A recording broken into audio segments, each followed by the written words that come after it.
C'est bienvenue sur El Magharibiya. Quel plaisir de vous retrouver pour ce nouveau numéro de Microscope. Soyez les bienvenus au programme ce soir. Donc, nous allons continuer cette couverture spéciale, enfin, ces émissions spéciales consacrées notamment à la dernière annonce via l'APS d'Abdelmajid Tebboune, président algérien, donc de passer du 12-12-2024 au 7 septembre 2024. Enfin, je pense que tout le monde est au courant. Plusieurs en parlent maintenant au niveau de la presse internationale, au niveau des États, mais énormément en Algérie. Des observateurs, des analystes, des partis politiques ne comprennent pas du tout ce qui se passe dans la tête du président, de d'écourter son mandat d'un peu plus de 3 mois. En tout cas, on est à 5 mois de cette échéance électorale. Alors, une échéance électorale qui aujourd'hui passe totalement inaperçue auprès des Algériens et des Algériennes qui ont un quotidien de plus en plus difficile. On connaît le fossé et ce degré d'illégitimité qu'il y a entre le peuple algérien et le pouvoir et la présidence, et pour cause, un président algérien qui ne sait pas du tout, qui n'a pas eu la possibilité de s'offrir un bain de foule, d'aller à la rencontre du peuple, des associations, de la jeunesse, des syndicats, du corps médical, par exemple. On en parle ce soir. Donc, un peuple qui, malheureusement, se contrefiche, ne se procure de cette élection, mais on en parle tout de même ce soir. On essaye de comprendre pourquoi d'abord cette date, et puis très rapidement, c'est encore l'actualité, c'est la continuité de l'émission de ce soir. Nous allons essayer de comprendre que se passe-t-il dans la tête du chef de l'État, de ses conseillers, de ce pouvoir, de ce régime, pour annoncer de telles sommes, de tels chiffres qui n'ont aucun sens et qui aujourd'hui encore passe pour l'hérésie, un président algérien qui passe pour l'hérésie sur les réseaux sociaux, passer de 247 milliards de dollars de PIB, donc en 2023, à 400 milliards de dollars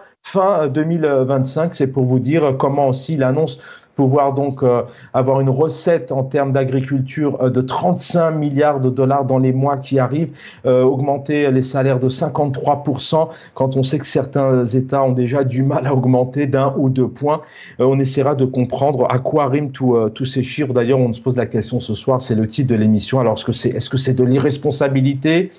Est-ce que c'est de l'incompétence? Est-ce que c'est du folklore? Et puis surtout, est-ce que c'est pas mépriser les Algériens de leur dire que demain, voilà, vos salaires vont augmenter, que tout ira bien, que le pays ne sera plus en développement, mais un pays totalement émergent. Et en première partie d'émission, nous allons donc rendre hommage, bien évidemment, à un frère, un ami, un combattant de la démocratie, des libertés. Il a suivi le Hirak depuis le début, plus de 30 ans, 3 décennies de militantisme pour la démocratie, pour une autre Algérie, une vraie Algérie, celle de la liberté et de la dignité. Un combat tenace pour la démocratie. Donc, défenseur des droits de l'homme, journaliste, photographe. Il a aussi été condamné, malheureusement, par le pouvoir aujourd'hui en place. On vous allez lire dans quelques instants, donc, notamment un de ses tweets, un de ses posts sur Facebook qui en dit: 1er novembre 2017, vous l'avez à l'antenne, j'attends et je revendique mon 5 juillet 1962. On était en 2017, paix à son âme, on a une pensée pour sa famille. Voilà, il est 19h08, place aux invités. Avec nous, analyste politique, docteur en économie, écrivain aussi. Je vous rappelle une nouvelle fois que son permet à l'histoire de durer à l'éternité. Il rend hommage à plusieurs artistes, entre autres le dernier en date, c'est Slimane Azem. Vous pouvez vous procurer son dernier livre. Il est avec nous. Hassan Herej, bonsoir. Bonsoir Chaban, bonsoir à tes invités, bonsoir à tous les téléspectateurs et à ton équipe, et merci pour l'invitation. Merci infiniment. Avec nous aussi en Algérie, militant politique du côté de Bouira, il est avec nous, le docteur Amin Chiban. Bonsoir docteur, bienvenue. Bonsoir, c'est Chaban, exactement à partir de Chorfa. Voilà. Et je tiens à saluer notre ami c'est Hassan, et je salue bien sûr toute l'équipe de Magharibiya qui fait du bon travail.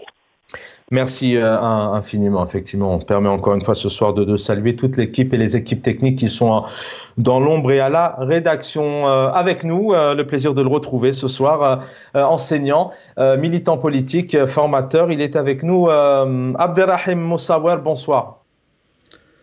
Bonsoir Chaban, bonsoir Hassan, bonsoir Monsieur Chiban. Bonsoir à tous les téléspectateurs de Magharibiya. Merci pour cette invitation. Je voudrais juste souhaiter un joyeux Ramadan à tous nos téléspectateurs en Algérie ou ailleurs, et puis une pensée pour le peuple palestinien et aux enfants de Gaza. Merci, effectivement, ce mois saint et ce mois béni n'est pas encore terminé, donc comme chaque soir, on a une pensée pour Gaza, mais aussi pour le peuple algérien, les détenus, les personnes qui sont seules et celles qui sont malades. Docteur Mohamed Lamine Chibane, je vais commencer par vous, on va prendre tout de même quelques minutes pour ouvrir cette émission comme on le fait à chaque fois, et la direction de la chaîne, bien évidemment, il était inconcevable pour elle de ne pas évoquer la mémoire d'un homme, d'un journaliste, d'un militant, d'un combattant des droits et des libertés, une Algérie, une vraie Algérie, celle de la démocratie et de l'expression. Un mot sur Zoher Aberkan qui nous a quittés ce matin, paix à son âme, Allah yarhamou. Allah yarhamou aussi, monsieur Aberkan. Ils ne sont pas nombreux, ce genre de journalistes. Malheureusement, nous avons des potiches, nous avons des aventristes, nous avons des journalistes, pour ne pas dire des troubadours du régime. Donc, en ce mois sacré, ben Allah yarhamou, et puis nos sincères condoléances à toute sa famille. C'était accordé à sa famille. Oui. C'est quelqu'un qui, voilà, je le disais, 3 décennies de combat, qui n'a pas lâché malgré ses pouvoirs, qui des pouvoirs aujourd'hui classés d'autoritaires en Algérie, où l'expression, on ne peut plus s'exprimer. On parlera dans quelques instants bien aussi de la forme des journalistes qui ont, entre parenthèses, interviewé le chef de l'État. Mais c'est un exemple aujourd'hui, c'est une figure emblématique, c'est une personnalité en Algérie qui reste un exemple tout de même pour celles et ceux qui continuent le combat, parce qu'il y en a aussi. Absolument. Et le peuple algérien ne peut pas l'oublier. Ces gens, ils ont fait une empreinte. À l'inverse, je viens de le dire, nous avons des centaines de journalistes. Mais je voudrais auparavant saluer Dr Moussaour, et en même temps je voudrais m'incliner devant les odieux crimes à Gaza par l'entité sioniste et la complaisance de l'Europe. Justement, nous venons de prendre la destruction du plus grand hôpital à Gaza, l'hôpital Shifa, où il y a eu des assassinats, des exécutions sommaires contre des médecins et contre des cadres médicaux. Puisse Allah être à côté de ce pauvre peuple désemparé, et malheureusement honte à ces dictateurs arabes qui se taisent et qui sont là pour soutenir les États-Unis en échange de sur place, de garder leur chaise. Honte à ces dictateurs arabes. Merci, docteur Mohamed Lamine Chibane. Restez avec nous. Abdelrahim Moussaour, vous me le disiez aussi tout à l'heure, il était important ce soir pour rendre hommage, évoquer la mémoire de Zoher Aberkan, paix à son âme encore une fois, une personne qui restera et qui vivra encore pendant plusieurs décennies parce qu'il marque par son combat, qu'il n'a pas terminé, mais avec ce qu'il laisse aussi en héritage, avec ses écrits, ses photos, tous les hommages qu'on peut lire aujourd'hui maintenant depuis ce matin. C'est un bel héritage qu'il laisse pour que ce combat puisse continuer comme le veut le peuple algérien. Absolument. Aujourd'hui, nous avons perdu, comme toute la nation algérienne, on a perdu un de ces dignes enfants, les dignes enfants d'Algérie, du Hirak, mais bien sûr, bien avant, connu pour son combat, sa lutte déjà pour la vérité, pour transmettre un message de vérité, pour dire ce qu'il en est, pour dire ce que vit le peuple algérien, pour dire la situation des libertés. D'ailleurs, ce mot qui lui a toujours été cher. Il a toujours lutté pour qu'il y ait la liberté de la presse, pour qu'il y ait une Algérie libre, une Algérie indépendante. Zoher Aberkan, que je n'ai peut-être pas connu autant que ses confrères journalistes, c'est quelqu'un avec qui j'ai eu quelques échanges sur les réseaux sociaux depuis 2019. Et avec le peu de messages qu'on a échangés, on peut facilement comprendre de quelle nature il s'agit, c'est-à-dire de quelle nature il a toujours été. S'il en reste aujourd'hui, s'il reste un brin de journalisme, d'ailleurs ces journalistes, ces femmes et ces hommes qui continuent malgré la répression, malgré les interdictions, malgré les restrictions économiques qui leur sont imposées, soit à eux-mêmes ou à leur famille. Zohaira Berkane, Allah yarhamou, il faisait partie de ces journalistes qui continuent de porter le flambeau d'un travail sain, d'une déontologie journalistique qui dit tout simplement que lorsque les gouvernements, lorsque les injustices s'abattent sur le peuple, un journaliste n'a pas le droit de dire que n'a pas le droit de cacher la réalité. Un journaliste se doit de transmettre la vérité, d'analyser, de chercher, de se poser les questions en regardant aussi ces publications sur les réseaux sociaux, ne serait-ce qu'une phrase, un petit paragraphe, ça résume toute la situation dans laquelle notre cher pays vit. Et puis donc, s'il y a un hommage aujourd'hui à rendre à Zohaira Berkane, notre frère, Allah yarhamou, Zohaira Berkane, c'est de continuer sur son chemin de quête de la vérité. C'est que des journalistes, hommes et femmes, qui l'ont côtoyé de près ou de loin ou qui ne le connaissent même pas, puissent prendre de la graine dans la mesure où ce qu'il a fait restera toujours dans nos mémoires, ce qu'il a fait restera toujours dans nos cœurs, parce que lorsqu'on est militant, lorsqu'on est journaliste, lorsqu'on mène des actions politiques, des actions médiatiques, la solidarité, la compréhension entre les citoyens peut facilement conjuguer la notion de l'humanité au pluriel. Donc aujourd'hui, on a un grand frère dans le domaine du journalisme qui nous quitte, mais une promesse à lui faire, c'est que son combat ne sera jamais vain. Mmh. Merci, restez avec nous, Abdelrahim Moussaouer. Un mot peut-être aussi, Hassan Hiresh, qui est encore tout jeune, mais qui a aussi une expérience. Et ce soir, on rend hommage à quelqu'un qui a, je le disais, plus de 3 décennies de combats, de photos, d'écriture, de messages, et d'essayer de transmettre vraiment ce combat pour un pays, un vrai pays, une vraie république démocratique et populaire. D'abord, je salue ce bel hommage rendu à Zohaira Berkane par notre ami Abdelrahman Moussaouer, un hommage éloquent et bien mérité. Ce qui me chagrine, mais avant, je voudrais quand même présenter, c'est important, mes condoléances à toute sa famille, à toute sa corporation, parmi ceux qui restent dignes, parmi tous les journalistes, et il en reste heureusement. Ce qui me chagrine, c'est que comment dans un grand hôpital comme celui d'Alger, on ne puisse pas sauver quelqu'un qui a subi un AVC. Parce que ça devient, un incident classique, un incident cardiovasculaire classique, et nous avons des médecins totalement compétents, et je pense que Dr Mohamed Chiban peut en parler. Comment on n'arrive pas à sauver ces patients-là d'un incident cardiovasculaire alors qu'il est en plein hôpital? Cela veut dire qu'il y a totalement un délaissement, qu'il n'y a pas de moyens mis à la disposition de ces médecins et qu'il y a une négligence coupable de la part des pouvoirs publics qui ne s'occupent pas de la santé de ces citoyens. Voilà, je voudrais faire cette parenthèse-là et rendre hommage moi aussi à ce journaliste qui m'est arrivé d'écouter sur Radio M et dont les analyses étaient parfaitement pertinentes et qui, faute des libertés publiques, a décidé, a préféré de parler des vérités en public.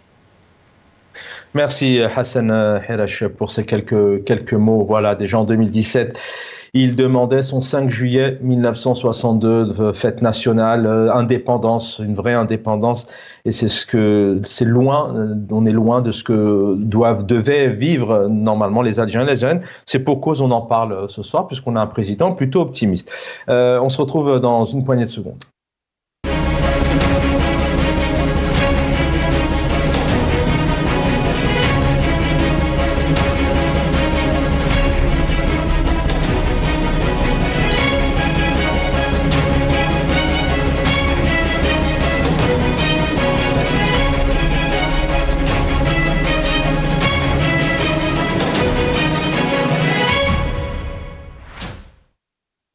Voilà, deuxième partie de l'émission, 19h20. Si vous venez nous rejoindre avec nos invités, nous revenons bien évidemment après cet hommage rendu à Zohera Berkam.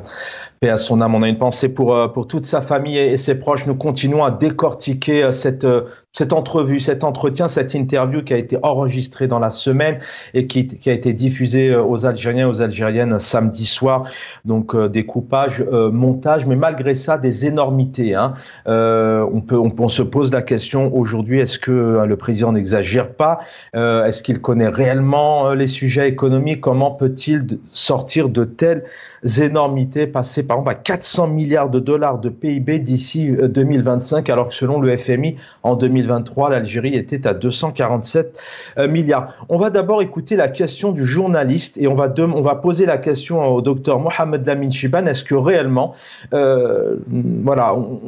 clairement, le journaliste lui dit, mais monsieur le président, mais quelle est la recette? Comment vous faites? Tout va bien en Algérie, c'est la paix dans les marchés, pour la société, on peut se procurer, on peut vivre normalement. Je schématise un peu, mais écoutez-le et on se retrouve tout de suite après. ولكن بصفة عامة نشوف على حساب التصريحات تاع المواطنين يعني راضيين بال. Il y a ce qu'on appelle une clémence في les marchés. لكن سيد الرئيس, c'est quoi le secret? À part, c'est un ramadan particulier 2024, à part 2017 où vous étiez comme par hasard ministre du commerce par intérim. C'est quoi le secret de cette clémence? Le secret, c'est de prendre des dispositions. Docteur Mohamed Lamine Chibane, voilà, le journaliste dit comme par hasard, vous étiez aux commandes commerce par intérim en 2017 et là en 2024, vous êtes au pouvoir. Quelle est la recette pour que tout aille bien en Algérie? Alors on entend le chef de l'État dire parce qu'il faut prendre les bons dispositifs, les bonnes dispositions. Est-ce que réellement aujourd'hui les Algériens vivent dans la paix sociale, dans la consommation, dans leur pouvoir d'achat? Est-ce que tout va bien? Pour être un peu direct dans la question. Docteur Mohamed Lamine Chibane. Bien, madame, parce que vous savez, ce genre de propos me fait vomir, Yannick. Ce genre, ces potiches qui sont là, qui posent qui font des remarques, alors qui devraient plutôt interpeller le président sur ceux qui ont lapidé les richesses du pays et qui ont hypothéqué l'avenir de notre future génération. On attendait qu'ils nous parlent du rapatriement des centaines de milliards de dollars qui ont été ramassés par la nomenclatura et qui sont déposés en Suisse, en France, aux Émirats. On aurait aimé qu'ils nous parlent de l'argent réellement détourné et qu'ils parlent des haragas, au lieu de lui dire quelle est cette réussite. Parle-nous des haragas, des 20 000 haragas, des 500, ceux qui sont morts. Parle-nous la fuite des cadres à l'étranger. Parle-nous des étudiants. Il y a une étude qui a été réalisée où 80% des étudiants qui partent en France ne veulent plus retourner. Pourquoi ils ne veulent plus retourner en Algérie? Parle-nous de la dette des entreprises publiques. Combien d'entreprises publiques sont déficitaires? Voilà ce qu'on aurait aimé avoir des questions, mais pas de ce genre de questions. Auparavant, je voudrais féliciter le peuple sénégalais qui a réussi à un exemple, qui donne un exemple à ces dictatures, avec un président qui a à peine 44 ans et qui, il y a 10 jours, il était en prison et qui se retrouve président de la République du Sénégal et qui a réussi à battre justement le candidat sortant, le candidat du pouvoir. Heureux les martyrs qui n'ont rien vu, heureux les martyrs qui n'ont rien vu.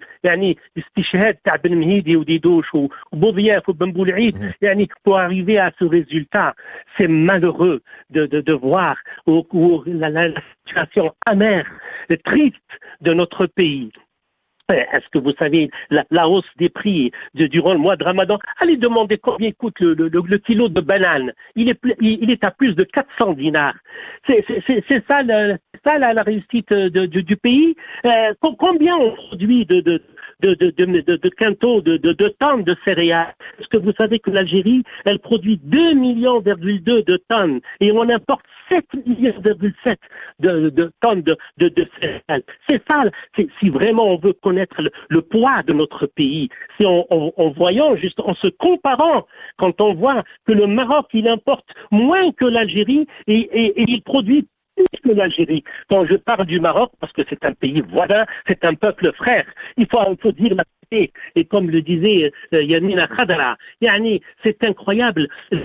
La plus grande des noblesses est de reconnaître le mérite des autres. Ça, c'est une vérité. Malheureusement, nous sommes très loin. Il faut créer de la richesse.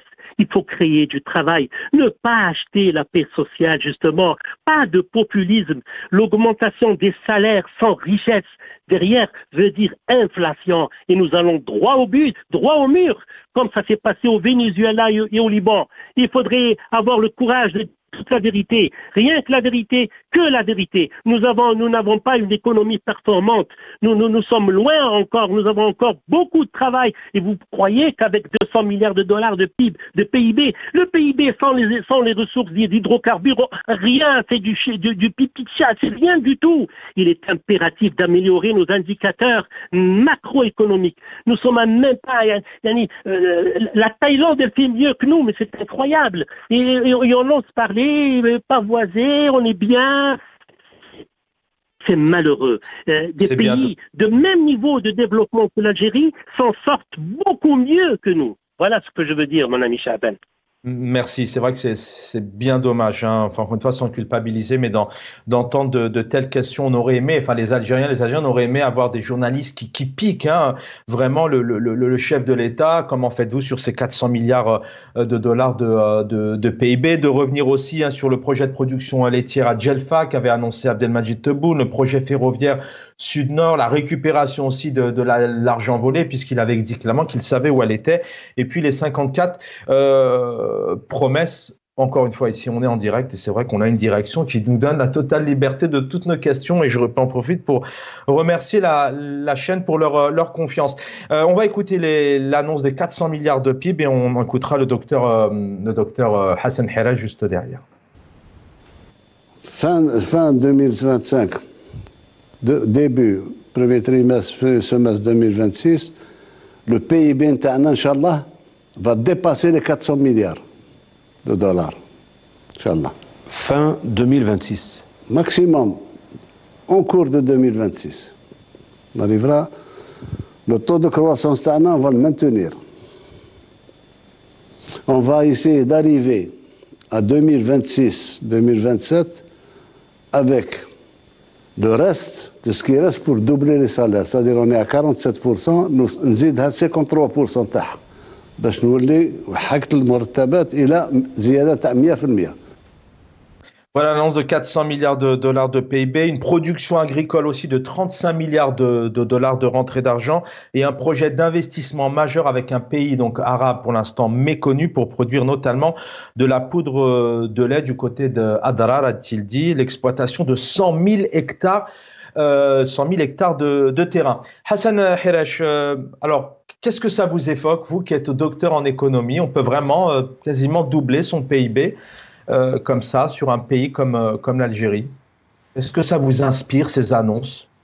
Écoutez, juste deux petites remarques, si vous me le permettez. Je vous en prie. La première, c'est que ça dépend de comment a été calculé le PIB de 2023.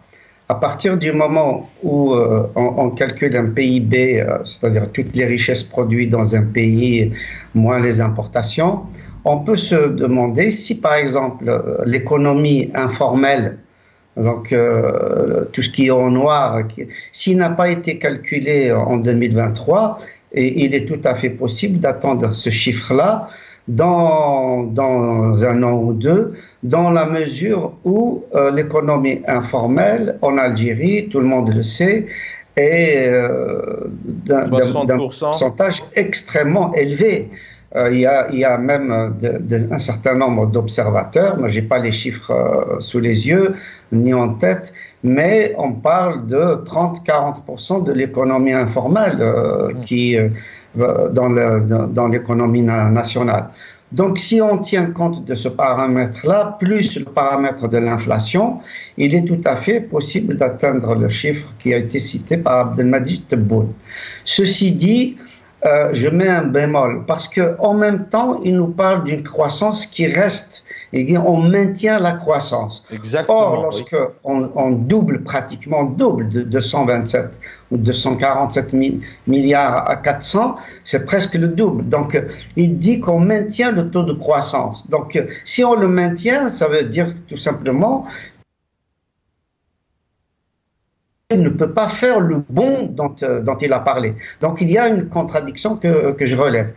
Le dernier élément, si vous me le permettez, c'est que malheureusement, dans notre pays, on compte, d'un point de vue économique, d'un point de vue industriel, commercial, des services, etc., on met souvent en avant les chiffres, les quantités, mais on ne parle jamais de qualité. On ne parle jamais de qualité, c'est-à-dire la qualité des services. On voit par exemple au niveau des transports, au niveau de la santé, au niveau de l'éducation, au niveau de l'enseignement, au niveau de la recherche, etc. Tout malheureusement est en chute libre.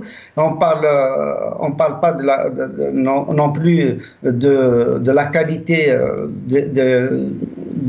comment dire, du domaine industriel où un grand pourcentage, ce sont des limonaderies qui fabriquent beaucoup plus du poison, c'est des boissons sucrées aux Algériens. On sait que les Algériens sont malheureusement sujets à une maladie nationale, à une maladie comment dire, très répandue, qui est le diabète et qui est extrêmement dangereux. Je pense que le docteur Mohamed Chibane est mieux placé que moi pour en parler, il pourra en parler, mais c'est un fléau national. Donc on est en train d'alimenter tout ça avec justement encore pour donner de l'eau pesticides.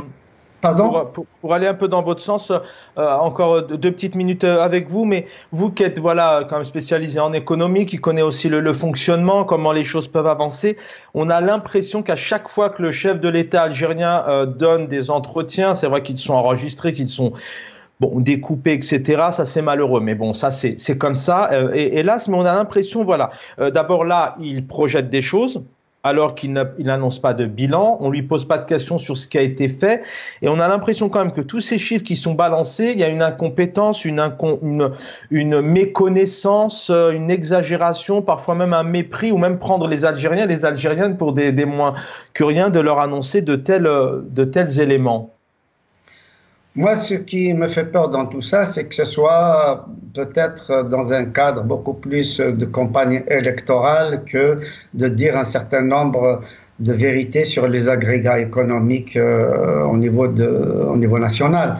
Ce que je peux dire, c'est que les chiffres qui sont balancés, malheureusement, je ne connais pas les véritables chiffres, mais il est évident que les questions qui ont été posées par le journaliste, ce sont des questions de flagornerie, ce ne sont pas des questions d'un véritable journaliste où il y aurait des chiffres réels à l'appui, sachant que même les chiffres produits par l'ONS souvent malheureusement ne sont pas des chiffres qui se basent sur la réalité économique, mais beaucoup plus sur une volonté idéologique de montrer que le pays, évidemment, produit, que le pays se porte bien, etc. Nous avons connu malheureusement ça dans l'ancienne Union soviétique, et nous avons vu comment ça a été finalement, comment dire, tout factice. C'est la preuve que l'économie soviétique s'était effondrée, et on a vu le démembrement total de cette union, de ce grand pays qui était comment dire, le plus grand pays du monde, et dans beaucoup de pays du tiers-monde espérer justement un soutien, espérer être un modèle, un exemple, etc. Et malheureusement, en donnant de faux chiffres, de faux exemples, etc., ça a conduit à un effondrement total. Donc c'est ça que je crains pour notre pays, c'est le fait qu'on ne dise pas la vérité, le fait qu'on ne parle pas de l'effort, qu'on ne parle pas de la productivité, qu'on ne parle pas de la rentabilité, qu'on ne parle pas des heures de travail, qu'on ne parle pas des investissements privés, des investissements publics, des investissements étrangers, que l'on ne parle pas du climat des affaires, que l'on ne parle pas du droit des affaires, que l'on ne parle pas des recours de la justice comme étant un recours possible dans les litiges, qu'on ne parle pas non plus de la rentabilité de l'administration. On sait qu'avec la bureaucratie, ça ralentit de façon absolument drastique l'économie du pays. Donc, on ne parle pas non plus de la qualité de l'enseignement, de la formation professionnelle ni de la recherche. Comment voulez-vous qu'un pays se développe quand tout ça ne fonctionne pas ou fonctionne mal et qu'on ne peut pas mettre le doigt sur ce qui ne fonctionne pas et quand on le fait, on risque de se retrouver en prison.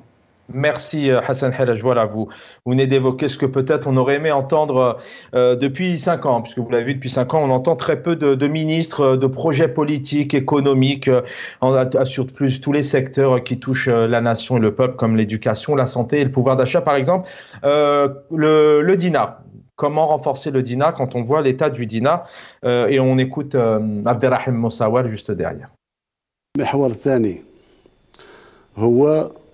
الدفاع على قيمة الدينار لازم نرفع من قيمة الدينار. قيمة الدينار انخفضت في ظروف ما غير منطقية، ضخ أموال وسحب أموال بلانشابية وداك الشيء اليوم رانا نعانيو منها حنايا. سمعت؟ كيف سترفعون قيمتها السيد الرئيس؟ بالإجراءات الاقتصادية. لما مصاريف تاعك تقلص الدينار يرتفع، فيه ميكانيزمات عند لا بنك سنترال باش نرفع قيمة الدينار تاعي. Abderrahim Moussawar, qu'est-ce que vous évoquent toutes ces annonces, tous ces éléments dont on parle depuis le début? Je rappelle qu'aujourd'hui au marché noir, parce qu'il existe un euro est aux alentours de 240 dinars. Même les officiels, même les hauts cadres sont amenés à un moment donné à changer parfois leur devise étrangère au marché noir, comme on l'appelle, hélas. Abderrahim Moussawar. Je pense que concernant cette question de monnaie, ça rejoint une situation globale et là j'aimerais bien reprendre pas tout à fait une expression précise, mais dans le langage de nos mères et de nos grands-mères, de ces personnes âgées qui nous apprennent le sens de la vie. Quand on voit aujourd'hui des billets qu'on connaissait auparavant de 200 dinars, 500 dinars, se transformer en pièces de monnaie, on se pose la question aujourd'hui qui est derrière la dévalorisation de notre monnaie. Bien sûr, c'est le système en place. On lui pose la question comment faire pour revaloriser notre dinar. Il dit avec grossièrement, avec des stratégies économiques, avec les acteurs économiques. C'est pas comme ça qu'on fait les choses. On fait les choses lorsqu'on a la volonté de changer, lorsqu'on a la volonté de travailler. Aujourd'hui, nous sommes arrivés à une situation, donc à un moment où peut-être on aura l'occasion de parler de l'anticipation de ces élections anticipées, mais connaissant plutôt le pouvoir algérien, ce système qui a hérité des méthodes malheureusement colonialistes, qui devient un système néocolonial aujourd'hui depuis 62, à l'approche de chaque échéance électorale, il s'inscrit dans la promesse, il s'inscrit dans le mensonge d'État, parce que tous ces responsables politiques là-haut qui parlent, qui tiennent, plutôt qui font des promesses, ils engagent les institutions de l'État avec eux. Aujourd'hui, la présidence de la République. Donc, ces mensonges, cette propagande n'est qu'en réalité qu'un moyen qui permet à ce système qui nous gouverne de discréditer la véritable action politique, de discréditer le véritable engagement syndical, associatif, de véritables solutions qui pourraient être apportées à notre question d'économie en Algérie. À côté de ça, vous avez la répression, vous avez les emprisonnements, vous avez les arrestations. Donc l'objectif, c'est de discréditer l'action politique et de ramener l'Algérie devant un fait accompli qui est les élections présidentielles, et sous prétexte de protection ou de renforcement du front de l'intérieur, la protection de nos frontières, l'ennemi étranger à nos frontières, etc. Le peuple, donc, il sera donc amené à un seul choix, celui de voter pour protéger les intérêts de la nation. Mais là, si on prend ces mensonges. Chaban, tu as bien dit, tu as bien cité le mot mensonge, effectivement. Qui a parlé de l'usine de voitures, fabrication de voitures et exportation au plus tard 2023 et nous sommes en 2024? Qui a parlé de l'achat des Canadair quand il y a eu les incendies à l'est du pays et en Kabylie par la suite, ce que nous avons vu, les ravages qui ont été provoqués par les incendies? Qui a parlé de plus d'1 million de mètres cubes d'eau de mer dessalée tous les jours? Ce n'est pas le peuple. Ce ne sont pas les institutions de l'État, mais ce sont ceux qui ont confisqué les institutions de l'État et qui reviennent aujourd'hui avec des propos, avec des déclarations rocambolesques, passées de 247 milliards de dollars de PIB au double au bout de 2 ans.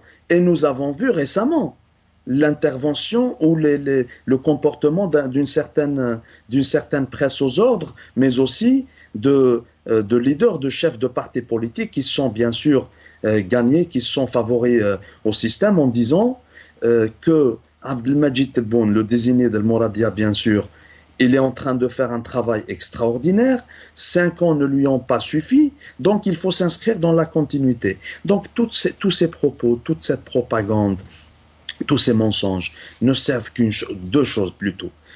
La première, c'est de discréditer la véritable action politique qui pourrait émaner du peuple. Donc la museler, interdire toute expression populaire légitime, mais aussi qui s'inscrit dans une logique respectable. Et la deuxième des choses, c'est d'anticiper une élection présidentielle qui n'est qu'en réalité que l'anticipation de la continuité d'un système. On peut soit parler de sa continuité depuis l'indépendance du pays jusqu'à aujourd'hui, ou peut-être éventuellement, comme Abdelmajid Tebboune a longtemps été un ministre d'Abdelaziz Bouteflika, certains parlent aujourd'hui d'un 6e mandat qui se prépare. Donc là aujourd'hui, rien ne nous étonne. À partir du moment où vous avez un peuple d'un côté qui s'organise comme un véritable État, un peuple qui a compris les jeux machiavéliques d'un système, ce dernier nous appelle aujourd'hui à des élections, nous appelle aujourd'hui à accepter tous ces mensonges, toutes ces contradictions. Dans son intervention avec les journalistes, le désigné de Mouradia, au bout de 5 minutes, il s'est contredit sur une question d'autonomisation des régions en disant il ne peut pas y avoir une décision qui sera prise à Alger, au ministère de l'Agriculture, sur l'avenir agricole d'une wilaya comme Djelfa. Et quelques minutes plus tard, il dit que on décide que dans telle wilaya, on va produire telle consommation ou telle denrée alimentaire. Dans telle autre wilaya, on va faire ceci. Dans la troisième wilaya, on va faire cela. Il faut savoir aujourd'hui que nous sommes face à un système qui est en perte de vitesse, qui est en quête de légitimité, mais qu'il n'arrive plus à trouver. Donc, qu'est-ce qu'il est en train de faire? Il est en train de discréditer la véritable action politique. Merci, restez avec nous, Abdelrahim Moussaouer. Docteur, on l'a déjà écouté hier, hein, le président, vous l'avez évoqué, hein, si je ne me trompe pas tout à l'heure, l'augmentation notamment des salaires, et vous parliez effectivement, le but c'est pas spécialement d'augmenter les salaires, c'est important, mais c'est que derrière il y a tout un système, un réel projet économique. On parle de l'économie, on pourrait parler de projets pour l'éducation, pour la santé, entre autres. C'est encore signe d'instabilité d'avoir une seule personne au nom d'Abdelmajid Tebboune qui s'exprime soit de temps en temps, rarement, mais enregistré, soit via l'APS. C'est un système qui navigue à vue aujourd'hui, c'est un système politique qui n'a pas de sens, puisqu'on n'a pas d'éléments, encore une fois, les Algériens ne savent pas réellement qu'est-ce qu'on leur mettra et qu'est-ce qu'on leur proposera vraiment sur la table pour éduquer, pour être soignés, pour avancer, pour vivre libre, pour rester aussi en Algérie. Un système politique hermétique à l'Union soviétique, si ce n'est pas à la Corée du Nord. Un mensonge réussi, disait Laurent Camus, vaut une vérité. Mais je voudrais rappeler à ces journalistes, Einstein disait l'obéissance aveugle en l'autorité est le plus grand ennemi de la vérité. كون عندكم شوية نيف يا الصحفيين عليها الحراكين ديالو يا الصحافه يا المذلولين انتم سبابنا يا الشياطين. Bryce Jones disait nul individu ne possède de sagesse suffisante pour qu'on lui confie un pouvoir illimité. Sans les culpabiliser, docteur Mohamed Lamine Chibane, vous êtes professionnel de la santé, vous êtes aussi militant politique de longue date. Hein. Vous avez encore beaucoup d'avenir, Inch'Allah, je vous le souhaite, mais de longue expérience en tant que militant. Mais ces journalistes, voilà, sans les incriminer, on sait ce qu'il arrive quand un journaliste parle de voitures, de dates, par exemple, d'un article qui parle de politique, comme l'a fait Hassan El-Qadi, par exemple. On peut aussi quelque part les comprendre, mais que faudrait-il faire? Voilà, se révolter, dire non à cette mascarade, non à cet échange, cet entretien, par exemple, parce que c'est vrai qu'ils n'ont pas pu poser les questions pour dire. Hein. Ils vivent des subventions de l'État. C'est une presse obéissante et soumise. Et Voltaire disait rentre chez toi et cultive le jardin. Change de métier. Si c'est هذا هو الميtier تاعك هذا باش ولا flatterie, venir applaudir à chaque parole, c'est honteux. Change de métier, s'il te plaît. Si le système ne te convient pas. Et je voudrais tout à l'heure rejoindre ce que disait Dr Moussaour, ou la Hassan Hir, j'ai oublié, concernant l'argent, justement, ça c'est le rapport 2023 de la Banque centrale. 33% de l'argent de la masse monétaire est hors banque. يعني je ne sais pas ce qu'on يتكلم على l'argent qui se trouve hors banque justement. Sur quelle base les critères Mais qu'a-t-il fait on s'est déjà posé cette question. Je vous interromps vraiment, je suis désolé, mais comme le temps passe vite et je voudrais vraiment vous faire réagir. Qu'a-t-il fait le président algérien qui se gargarise effectivement à annoncer tout souriant ces chiffres-là, mais qu'est-ce qui a été fait depuis 2019? Lui qui avait annoncé aller chercher l'argent où elle était, il avait proposé, voilà, plusieurs annonces ont été faites, on va pas y revenir, mais on se rend compte que les Algériens vivent actuellement les périodes les plus difficiles, les plus noires. Kamel Rezik qui n'a pas su sortir le pouvoir d'achat dans l'état où il est, c'est même pire aujourd'hui. C'est un pouvoir qui dort, qui ne s'occupe pas de son peuple, qui est dans l'incompétence, Écoutez, la réalité est là. Une étude qui a été faite, 64% des Algériens sont très satisfaits de leur système de santé. 67% des Algériens sont très satisfaits de la gestion de leur ville. Elle est frappante, subhanallah. Mais il est temps de se réveiller, de sortir de cette léthargie et de se cacher le visage et de dire que tout va bien, Madame la Marquise. Saint-Augustin disait, les royaumes sans la justice ne sont que des entreprises de brigandage.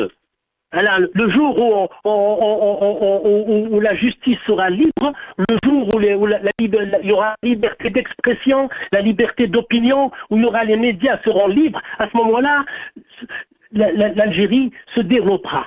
Autrement, والله ودير 70,000 انتخاب حملة انتخابية avec les lièvres, les lapins et les lapines.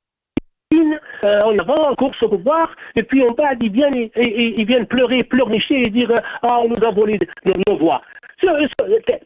Sur quelle base, Yannick, tu vas rentrer aux élections? Est-ce que tu as la certitude que l'urne va être transparente? Est-ce que tu as la certitude que les voix que le peuple t'a données vont être comptabilisées pour toi? Ne soyez pas dupes, ne soyez pas candides. Le système n'a pas changé, il ne veut pas changer. Il veut rester au pouvoir et ces élections, pour moi, sincèrement, je me demande pourquoi on se casse la tête, Yanni. Le deuxième mandat au Baïn, il fait sa campagne électorale à Baïna, il parle de son voyage en France, il parle de 2026, de 2027. Mais c'est clair, je me pose la question pour certaines de candides, qui osent espérer, et surtout certains chefs de partis politiques. Bon, certains sont payés, ils sont là pour avoir des dividendes, mais d'autres, je ne sais pas vraiment, auxquels on leur accordait un peu de confiance, Merci. et puis qui veulent rentrer aux élections. C'est malheureux, c'est malheureux. Merci, docteur Mohamed Lamine Chiban, d'avoir été avec nous. On va terminer les petites minutes qui nous restent avec le docteur en économie Hassan Hiresh. On rappelle même que Abdelmajid Tebboune, on en parle aussi, place aux jeunes. Comment aussi, un 7 septembre, on donne aussi envie à la population d'aller voter. Et là, je ne parle que de la date. Hassan Hiresh, est-ce que ça présage, quand on entend toutes ces sorties, un bilan inexistant aussi sur ce qui a été fait avec des chiffres, des éléments, des choses précises? Qu'est-ce que ça présage, malheureusement, peut-être, pour les mois à venir dans un pays comme l'Algérie, avec ce système dont on parle maintenant depuis plusieurs années? Ça rend l'Algérien totalement pessimiste. Ça me semble absolument clair. Moi, ce qui m'étonne quand même quand j'entends le président Abdelmajid Tebboune, c'est qu'il n'a pas de parachute. Il se met en avant, il se met en danger. Je ne comprends pas qu'il ne fasse pas parler ses fusibles, en l'occurrence le Premier ministre, le ministre de l'économie, etc., qu'il s'aventure à donner des petits chiffres comme ça à la sauvette qui sont évidemment contestables, qui ne sont pas vérifiables, etc. Tout ça, évidemment, va à l'encontre du président lui-même. Donc, ça, c'est complètement incompréhensible déjà dans la gestion du pays et dans la gestion même de son statut. Mais alors, ça veut dire quoi? Il nous reste une minute. Hassan Hiresh, c'est important. C'est vrai qu'on se pose la question parce qu'il ne faut pas oublier qu'Abdelmajid Tebboune a eu des responsabilités aussi. Alors, il n'avait jamais été élu. Il était wali, etc. Il a été ministre. Ça veut dire quoi? Ça veut dire qu'il est dirigé, ça veut dire qu'il est dominé, ça veut dire que il ne prend pas de parachute, donc... Ça veut dire tout simplement qu'il n'a aucune base sociale sur laquelle s'appuyer. Il n'a ni de parti politique, ni de partisans avérés. C'est-à-dire qu'il y a un appareil d'État et quelques petits partis insignifiants tels que celui de Ben Grina, Mokri, je ne sais pas qui encore, qui le flatte et qui malheureusement pour lui ne représente absolument rien du tout dans l'opinion publique. Donc tout ça pose des questions d'un point de vue politique, d'autant plus, et là au moins je suis d'accord avec lui, c'est qu'effectivement l'Algérie est menacée par au moins les Émirats arabes unis et qui essayent effectivement de déstabiliser, de faire l'agenda d'Israël dans cette région-là et qui effectivement fait des opérations complètement obscures. Ça a été dénoncé du reste par des diplomates comme Pierre Koneza et on sait qu'il joue un rôle extrêmement important au Soudan, au Congo et dans d'autres pays du monde, au Moyen-Orient, etc. Donc ça au moins, c'est une réalité géopolitique dans laquelle nous sommes englués et nous avons des difficultés. Maintenant, merci. Quant à votre question sur la jeunesse, malheureusement, la jeunesse est complètement délaissée. Docteur Chiban l'a souligné, avec les haragas, avec le chômage, avec la déscolarisation, l'illettrisme, etc. Donc, il y a malheureusement un avenir sombre pour cette jeunesse-là. Merci, effectivement, une jeunesse qui malheureusement encore aujourd'hui de plus en plus souhaite s'en aller. Certains sont prêts à acheter des visas jusqu'à 15 000 € pour partir, notamment en Europe. Hassan Hiresh, merci, docteur en économie, écrivain, Slimane Azem, toujours disponible, que vous pouvez vous procurer. Merci Abderrahim Moussaouer, plaisir de vous avoir trouvé, enseignant universitaire, militant politique, et puis le docteur Mohamed Lamine Chiban du côté de Shorfa. Merci tous les trois, l'équipe en régie, merci de m'avoir accompagné.